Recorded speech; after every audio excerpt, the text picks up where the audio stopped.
சாம்பாருங்க. சாம்பார்லேயே வந்து வெங்காயம், தக்காளி, பூண்டு, அப்புறமா பச்சை மிளகாய் இதெல்லாம் போட்டு நல்லா வேக வச்சுட்டு ஒரு 3 விசில் வந்த உடனே அதை நல்லா மத்து போட்டு நல்லா கடைஞ்சி எண்ணெய், கடுகு, காஞ்ச மிளகாய், கருவேப்பிலை எல்லாம் போட்டு தாளித்து இறக்கிடணுங்க.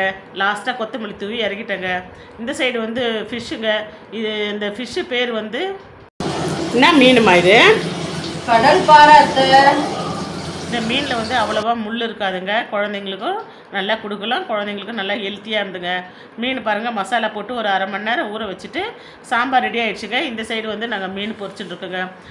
மீன் நல்லா ஃப்ரை ஆகிடுச்சுங்க. இது வந்து நாங்கள் ஒரு பாத்திரத்தில் ட்ரான்ஸ்ஃபர் பண்ணிவிட்டு திரும்பியும் மீன் வந்து போட்டு திரும்பியும் பொரிக்கிறோங்க.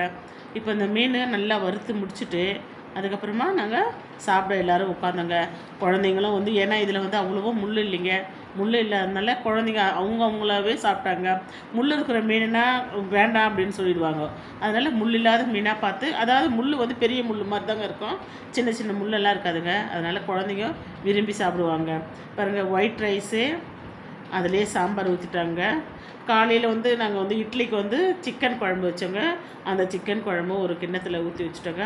அதுக்கப்புறமா ஃபீஸுங்க வச்சு அழகாக சாப்பிடுங்க. வாங்க சாப்பிட்லாம். இந்த வீடியோ பிடிச்சிருந்தால் லைக் பண்ணி, ஷேர் பண்ணி, சப்ஸ்கிரைப் பண்ணுங்கள். மறக்காமல் பக்கத்தில் இருக்கிற பெல் பட்டனை கிளிக் பண்ணிங்க.